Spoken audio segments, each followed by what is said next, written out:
Well, hello there, friends. We are on week 3 of our group coaching calls. Hope these are being received well. If there's any feedback you have or anything that you'd like me to cover, feel free to send me a message or comment on the video. You do you. But today we are talking about water and hydration. We'll phrase this conversation from what is the recommendation of water, why we should be hydrated, why does it matter, why do we care, and third, we're going to debunk some myths and hopefully make your life a little easier because hydration, like all things fitness, should not be complicated and should not be a detractor to your life. But let's dive into it. So, what's the recommendation? Well, recommendation is half your body weight in ounces plus 20. So you can think of it as I am 210 pounds, so I need 105 ounces, then I add 20, and that gets me to 125 ounces of water that I should be consuming each day to maintain hydration. Now, this isn't a perfect recommendation. I'll typically tell people this. It's okay to be a little under. It's okay to be over. But we don't want to stay under for too long, and we don't want to go to the extreme with being over. So an extreme would be doubling your goal. So 125, I wouldn't want to have 250 ounces of water. But all right, I had 180 one day. That's okay. I had 80 ounces of water one day, full 45 ounces lower. That's okay too. Now, do I want to do that 2 days in a row? Yeah, it's okay if I have to. But when we start stretching out, getting longer periods of time where you are under consuming water, now this is a problem. So half your body weight in ounces plus 20 is the recommendation. If you're seeing things like discoloration in your urine, it's getting rather yellow or Pepsi Cola-ish, which if your urine looks like Pepsi, seek immediate medical help. But if we're starting to get a little bit more in that yellow realm, it's a good sign that we probably need to increase the amount of water that we're having. And I would just do so in 20-ounce increments until that yellowness, or that extreme yellowness starts to go away. And again, you'll probably find that your hydration starts to hit its mark pretty well.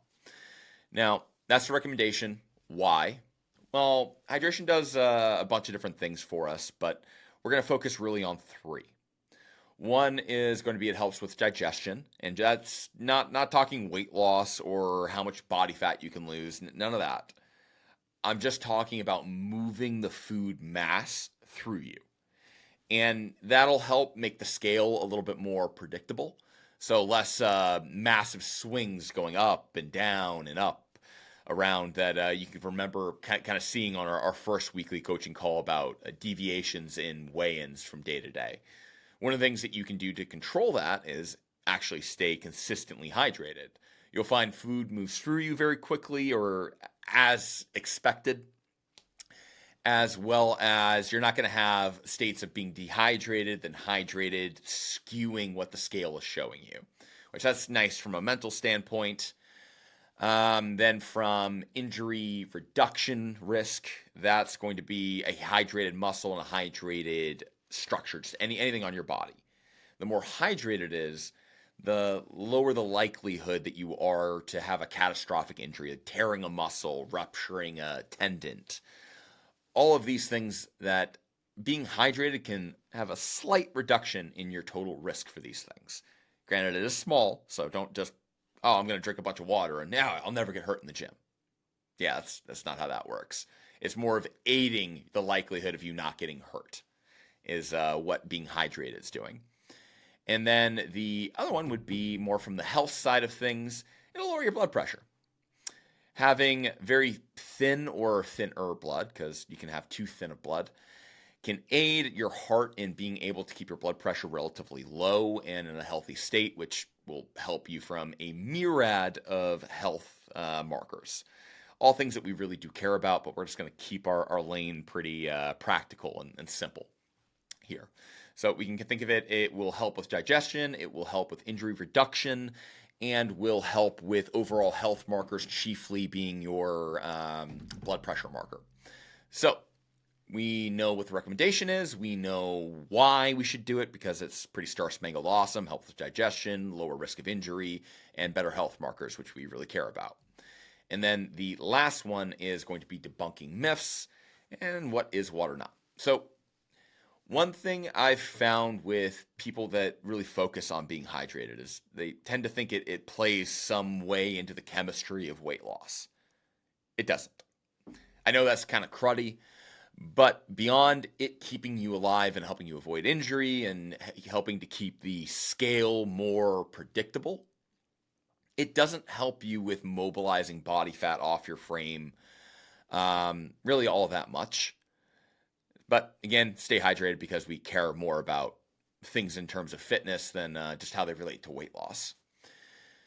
The next myth would be that soda, coffee, juice, flavored beverages don't hydrate you. They do. It's just not by as much fluid as you're getting from the beverage, because it does have diuretics, things that make you lose water from your frame, so dehydrate you almost. Well, these things, let's say a 16-ounce glass of water.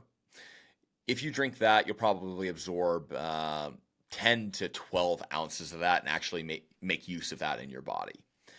Something like, say, a coffee, 16 ounces again, which, my God, that's a lot of coffee. A 16-ounce cup of coffee really might only hydrate you maybe 5 or 6 ounces.